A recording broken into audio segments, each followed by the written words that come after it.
Audio on demand from Vision Christian Media.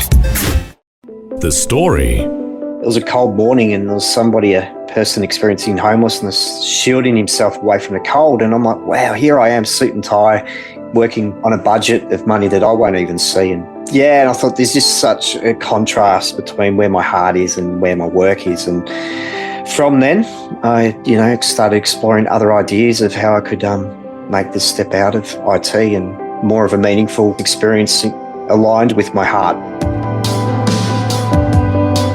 G'day, I'm Jimmy Colefax. Welcome to The Story. Well, Tim Donovan left his job in IT at a major communications company to pursue a career in counselling because human relationships have always been close to his heart. But he soon found out that within the field of counselling, there are many different methods and strategies used to help people.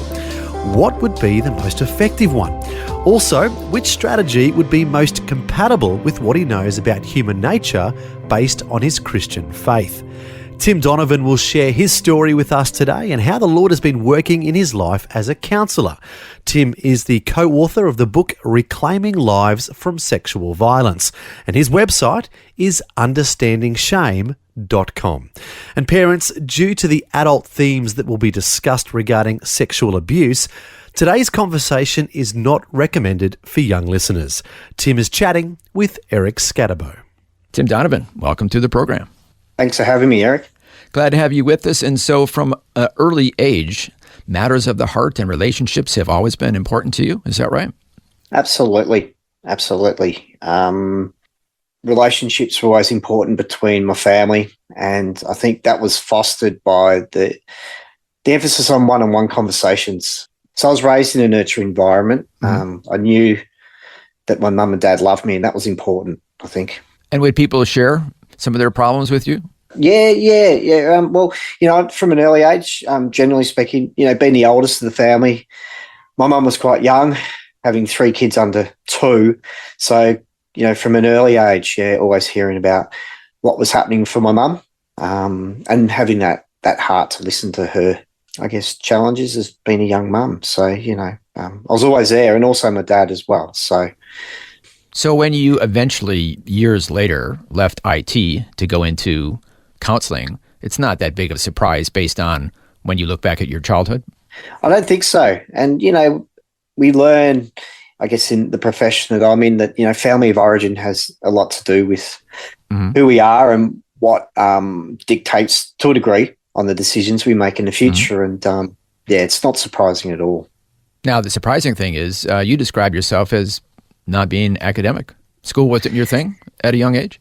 No, it wasn't. Interesting enough. I didn't, I guess, one of those felt it challenging to understand the meaning of the education system. And I felt pressure to conform to sort of these dominant ideas around, getting a good education where the penny didn't drop till later in life. And maybe that was to do with my postgrad studies and where I could really sort of find my own self and a motivation to wanting to learn. So it's a better fit for you now dealing with matters of the heart on a regular basis as a counselor. Why do you think that you went into IT, even though that's not really your first preference? Yeah, my dad was in IT at the time. He gave me the foot up, the opportunity, fairly low level, working in an IT company, telecommunications company, and working my way up into quite an important role where I was put into the middle of, I guess, without getting too jargony, business and IT world. So I was always the person in between, sort of deciphering conversations and getting the best understanding from people to develop these sort of software solutions. So if that makes sense, I always had a desire to wanting to understand. And okay. I guess that came through the curious nature of the role that I ended up in. And when did you finally come to the point where, this isn't for me, I need to go in a different direction? It's a real God moment, I think, Eric, and just a quick sort of story. Where I was working within Melbourne, CBD, it was a cold morning and there was a person experiencing homelessness, shielding himself away from the cold. And I'm like, wow, here I am, suit and tie, going, 8 stories up, working on a budget of money that I won't even see and potentially no one else either. Yeah, and I thought there's just such a contrast between where my heart is and where my work is. And from then, I, started exploring other ideas of how I could make this step out of IT and more of a meaningful, I guess, experience aligned with my heart. And then from there, went back to undergraduate studies where I found a real purpose.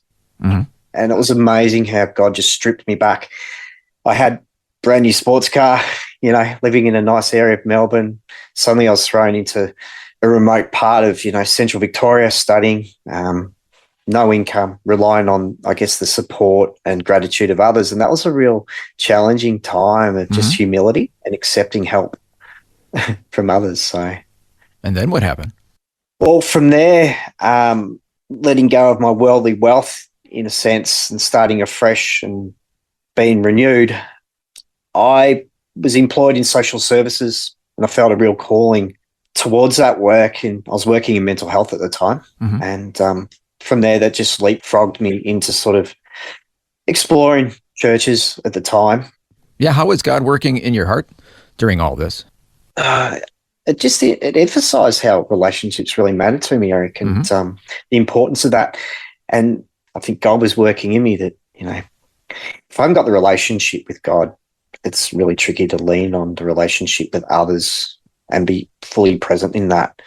So God was slow burner, I think, over the years. So I went to Nepal while I was studying, and sort of that was pre-Christian days. And this is important, I guess, Eric, for the journey where I came to know somebody over there, a Nepalese family, and they weren't Christian. But then when I later went, which we'll get into potentially later, then when I later went on my honeymoon, they had come to faith as well. Oh, so okay. it was almost these parallel, parallel stories, these parallel sort of coming to faith from both of us. So, God was working in that way. So how did you finally put your faith in Jesus as your Savior? Back in Victoria, back in Melbourne, somebody of influence who I was working with was Christian. I was still wanting to understand more about it.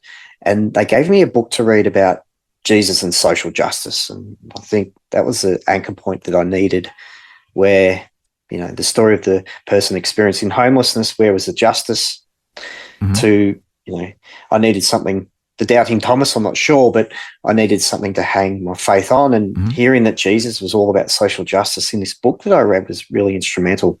And from that, asking questions, being curious, having a really solid support of a friend who came to church with me, introduced me to a smallish church that was on the fringe of social justice, working with refugees, which what I was doing at the time.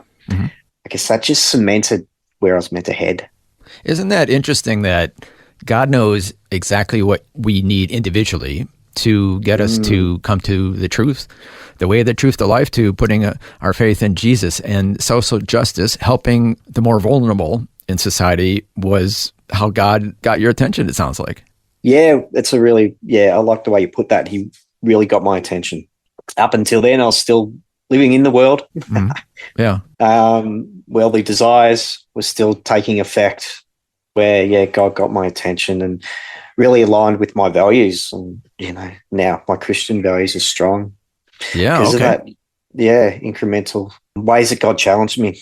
Step by step. Step by step, where, I didn't feel socially that I needed to have a drink in my hand to communicate with others. That, God had my heart. He was about relationship. Jesus is about relationship with the people he walked alongside, that it was okay to be in social settings, for instance, without having to conform to dominant ideas of drinking and whatnot. So for you, that meant cutting out social drinking entirely. Yeah, absolutely. Absolutely. I think, young men, young women of today, there is that the pressure, isn't there, to fit in and not be yourself. And Yeah. So if I'm hearing you correctly, what you're saying is there is a kind of a way that we're expected, especially as men, to act in society. Being the tough kind of guy, drinking and not sharing about feelings and, caring about matters of the heart and all that. And you're kind of countercultural in a sense, because that's what you're interested in. God's tugging your heart toward that, and you're wanting to help people who are hurting. And God is like, yeah, that's exactly what I want from you. That's how I designed you. That's how I wired you. Was that kind of how you were feeling at that time? Yeah, it was. It was. And I didn't have to justify that feeling when I developed that strong relationship with God anymore. And it enabled me to speak into other men's lives and other boys' lives where, leapfrog, where I'm now working in a high school and being able to speak into young men's lives and talk to them about the challenges of those dominant ideas. And letting them know that, hey, you can share your feelings from time to time. Yeah, you can. Yeah. And be vulnerable. And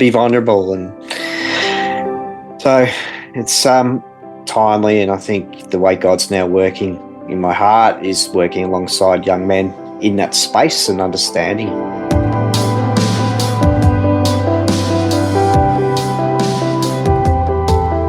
You're listening to The Story. Today, Tim Donovan is sharing his life journey and how the Lord worked in his life and eventually led him to be a counsellor. We'll hear more of his story and how one of his clients has had a profound influence on him. All that and more is coming up when we return. The Story. If this program has highlighted something you'd like prayer for, we'd love to pray for you. Call 1-800-PRAY-FOR-ME. That's 1-800-772-936. It's a free call. Or text 0401 132 888.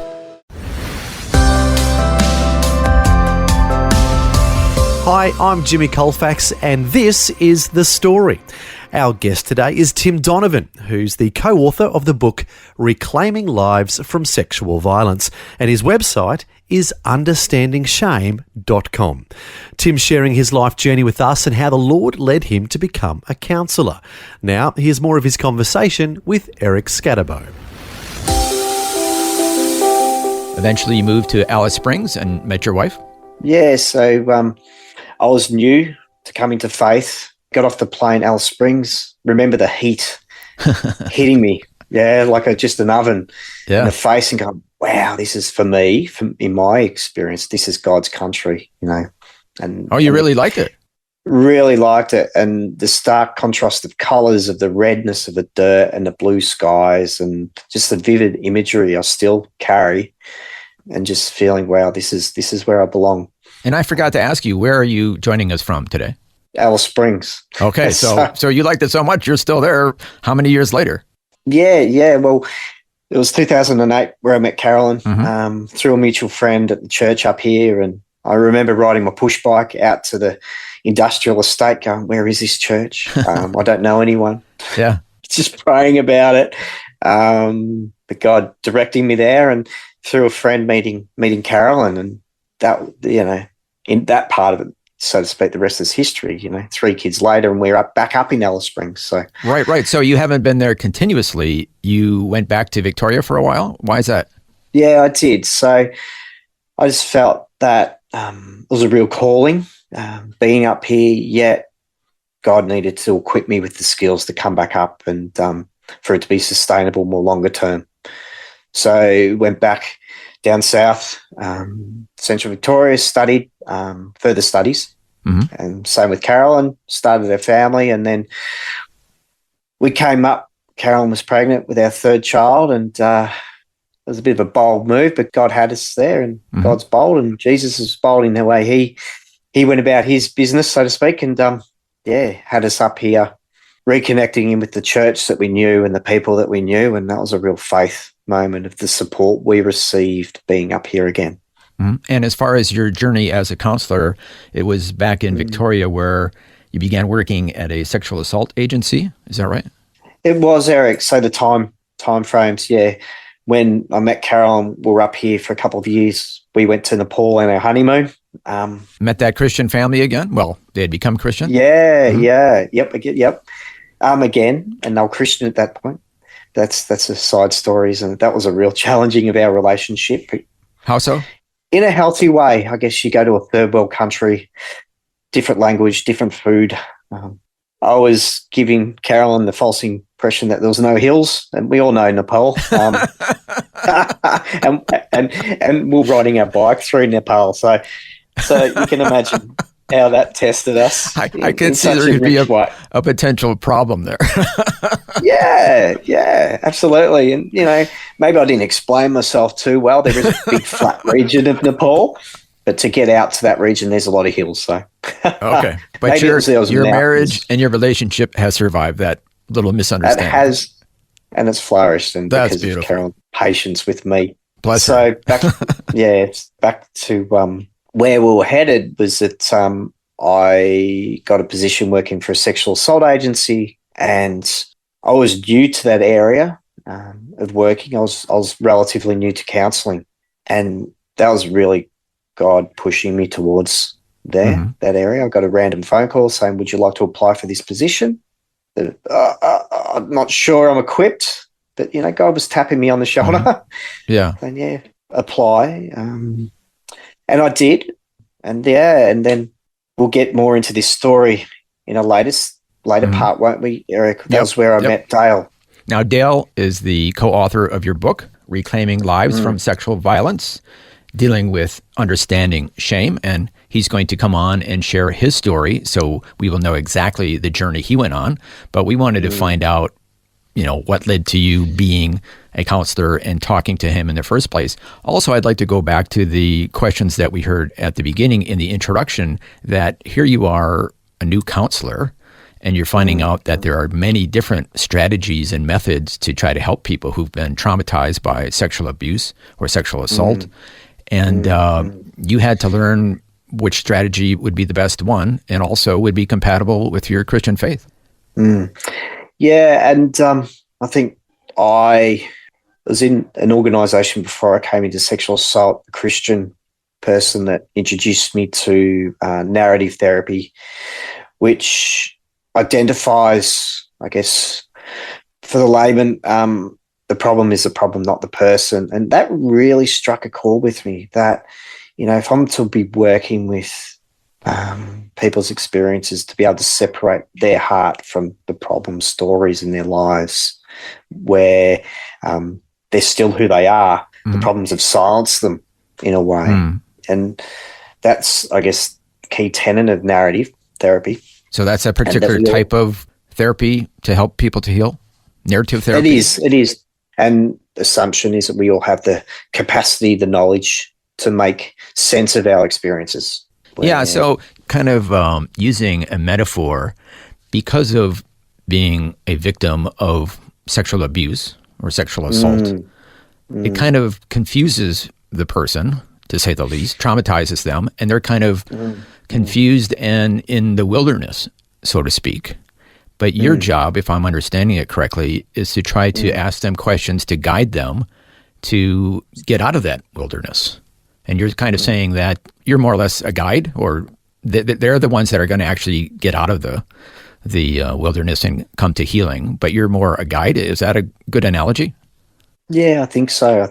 And with that guide, I come with my certain competencies and knowledges, of course, and that's where the skill of curiosity and enabling the person, enabling Dale and others to come to those conclusions that they do have skills and abilities that may have been silenced during the episodes of what they've experienced as far as the abuse, and that they have the skills to get through.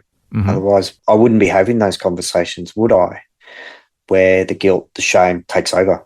Wow, what a tremendous privilege you have to walk alongside them, somebody who's hurting, traumatized, and probably have been carrying shame or guilt for years and years, and you can help free them, lead them out of the darkness. I mean, be God's instrument to help them to be freed and healed. Absolutely God's instrument, and it's a real privilege to hear the many stories of survival and resistance to these acts that are perpetrated on the person. So, yeah, it is, and it's a real honouring of God and a testament to God, enabling that relationship that I form with them, but also to get the people through what they've Okay, experienced. and we're going to find out exactly what that journey looked like in your relationship with Dale, who will be our guest next time.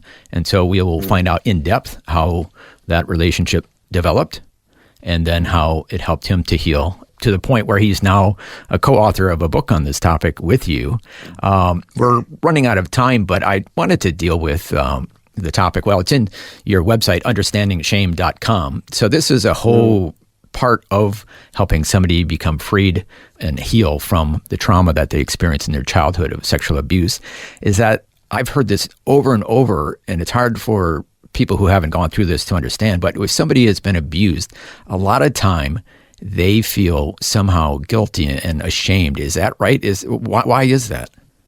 Well, I guess the dominant ideas, and as you alluded to, Dale will speak into this space, rightfully so, with more detail, is words spoken over the person as it's your fault, that you won't be believed. So the perpetrator, the abuser, is teaching them that you're somehow at fault here. Absolutely. And you know, I think it's about power and control and silencing the person in how they see themselves. And what Dale and I came to is sort of the idea that, you know, the shame, the guilt is an indication of his integrity, his Christian values, which we'll go more into, obviously. But, you know, so Dale could have the power, but generally speaking, yeah. And the myths that play into it as well, that, you know, men should fight back. Why did I keep coming back? Those ideas, which I think if we look on a societal context, that's how they can influence people's view of themselves, a negative view of themselves, and the abuse. Yeah. And then I think I've heard that there's a difference between shame and guilt, whereas sometimes shame says there's something wrong with me. Somehow I'm defective. I'm shameful. Whereas guilt says I've done something wrong and I can fix that by repenting and saying I'm sorry and making amends. But if you feel you're defective, then you're just stuck then. Yeah, absolutely. And it cuts to the core of someone's values. And view of themselves as somehow being thus worthless or worth less. Yes. Yeah, not worthy, scum. Yeah. You know, a couple of words that's thrown around and cuts to the core, doesn't it? And it becomes internalized, and therefore the effects of silencing someone from speaking out about the abuse. But when they can talk to somebody and realize, hey, this is wrong. I was wronged. I was offended by it because I have a sense of decency and I should have been offended by it. And you can let them know, no, you are not defective. You are not shameful. You are somebody who is priceless and God loves you, and you can be freed and heal from what you've gone through. Yeah, and because of God and his love for you, that you can heal, and he got you through it, you know, and he loves you for who you are. And because of those strong values, you know very clearly that it's wrong. And it cuts to the core. If it's so heinous, isn't it? The core of someone's being. What it represents. Well, I mean, you and I have talked about this before. The devil doesn't want people to have healthy relationships.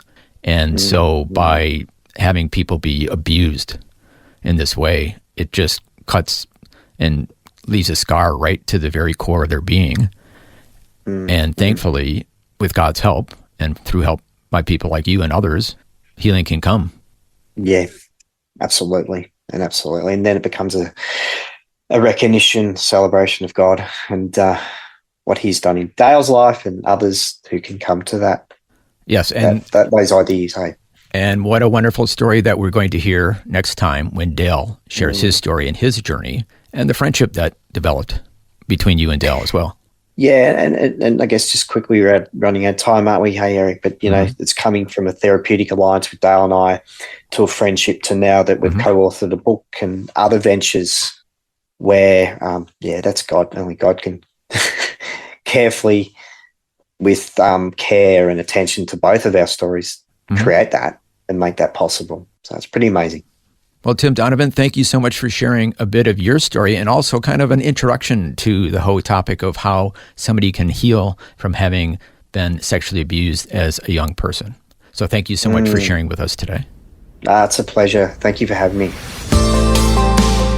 Well, that was part one of our series talking with the authors of the book, Reclaiming Lives from Sexual Violence. Our guest today has been Tim Donovan, and he joined us from Alice Springs. Next time, Tim's co-author Dale Johns will join us to share his story. Dale is a survivor of childhood sexual abuse. And to find out more information about their book, their website is understandingshame.com. Once again, that's understandingshame.com. Finally, we know the topic of childhood sexual abuse has the potential to trigger painful memories. So if you're listening today and need someone to talk to, you can call the 24-hour National Sexual Assault and Domestic Violence Counselling line at 1-800-RESPECT. Once again, that's 1-800-RESPECT, 1-800-737-732. That's 1-800-737-732. Well, thanks for joining us today for Tim's story, as well as a bit of an introduction to the topic of childhood sexual abuse and the impact it has on survivors. We invite you to join us next time for part 2 of this series, dealing with a challenging topic that has impacted many in today's society. Until then, I'm Jimmy Colefax, encouraging you to share your story with someone today. Next time on The Story. I'll share this little story that I wrote. I don't look or feel the same anymore. Every step I take, more of my body falls off. I can't walk anymore, so I drag myself using my arms, only for a short while because as I move, I lose my hands, arms. This continues until all that's left is my voice, and for myself, I've been silenced. That's Dale Johns describing metaphorically the impact that childhood sexual abuse has had on his life. Dale is the co-author of the book Reclaiming Lives from Sexual Violence, and he'll share his story next time. The Story. Just another way Vision is helping you look to God daily. Thanks for taking time to listen to this audio on demand from Vision Christian Media. To find out more about us, go to vision.org.au.